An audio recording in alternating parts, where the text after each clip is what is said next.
A gente vai fazer uma pausa agora, rapidinho, desse assunto sobre o condicional, o if, o else, para a gente falar um pouquinho sobre os comentários. Então você deve ter percebido que a gente tem utilizado essas duas barrinhas quando eu quero representar um comentário, algo só para dar uma descrição, para explicar alguma coisa, só que o meu código, o compilador não vai processar essa parte, ele ignora o meu código. E olhando para esse exercício que a gente fez nos vídeos anteriores, eu tive que colocar a barrinha aqui, né, para cada linha que eu quero comentar. Então, isso é uma forma válida de eu fazer isso. A gente conseguiu usar o programa normalmente. Mas eu tenho também outra forma de fazer o comentário. Então, geralmente, essa barra, a barrinha dupla, você usa quando você quer fazer um comentário para uma linha. Mas se você tem várias linhas, fica meio tedioso ter que ficar colocando esse monte de barra, né? Então, pensando nisso, tem outra forma de você comentar. A gente vai ver agora. Vai ser dessa forma. Você coloca barra e o asterisco. E ele comenta várias linhas para você.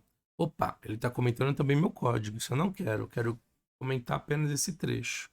Então, para chegar na parte onde você vai parar de comentar, você vai colocar aqui, ó. Ao contrário, você vai colocar o asterisco e a barra. E aí ele para com um comentário, tá? Dessa forma, todo esse trecho fica comentado. Então, você pode usar o comentário desse jeito, barra, asterisco, fecha, com asterisco e barra, para várias linhas. Para apenas uma linha, então você usa a barrinha dupla aqui, tá? Ó.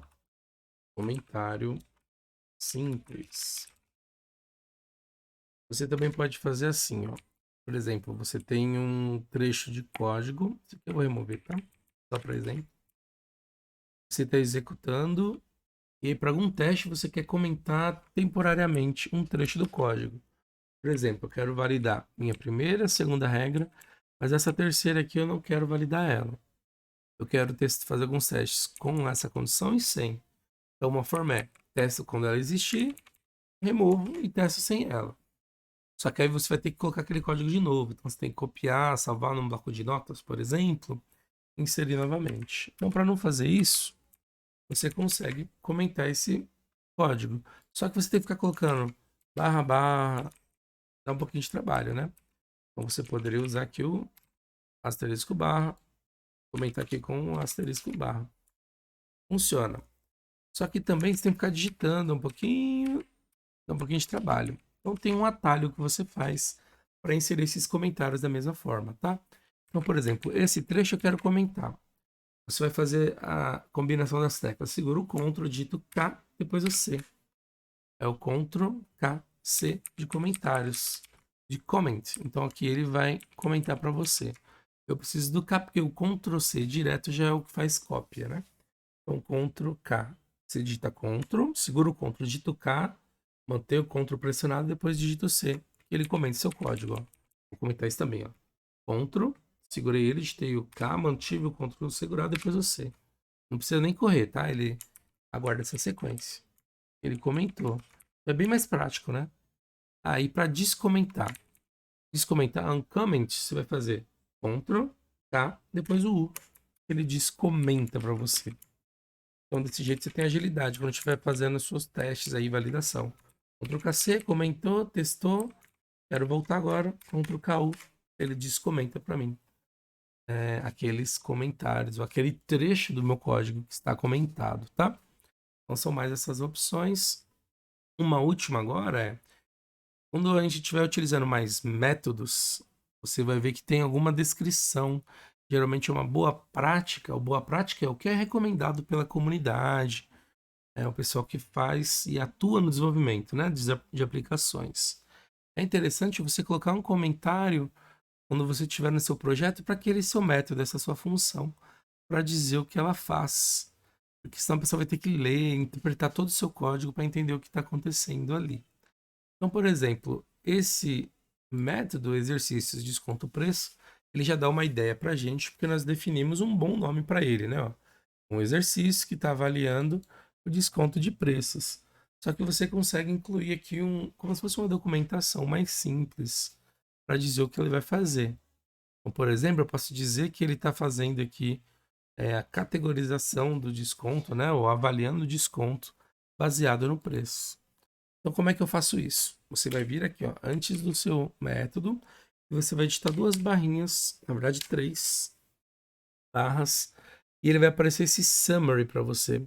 A gente consegue resumir o que faz esse nosso método, tá? Então, ó, por exemplo, posso colocar aqui, ó, aplicação que efetua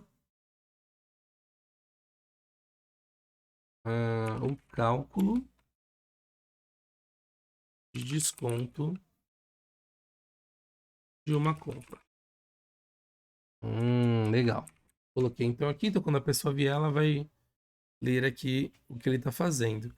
Só que esse summary, além de apenas mostrar aqui, ele é legal porque quando você for usar esse método em algum lugar, a gente vai colocar aqui como exemplo, vou deixar ele aqui depois do desconto de preço. Então,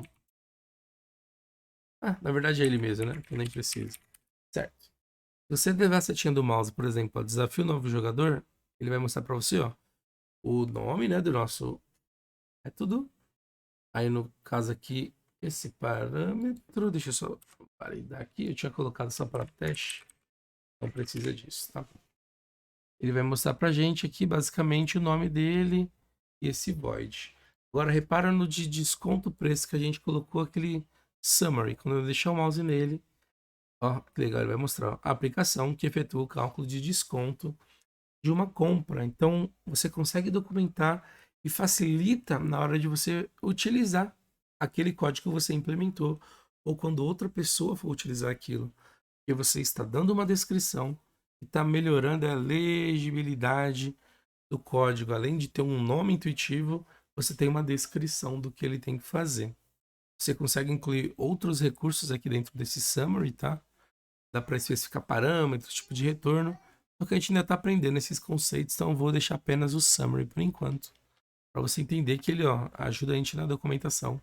E fica bem intuitivo, né? Deixando a setinha do mouse lá, você já vê do que se trata aquele método. Tá? Então, essas são formas de comentar o seu código para deixar ele bem organizado, estruturado e bem documentado. Beleza? Então, vamos seguindo aí com o curso.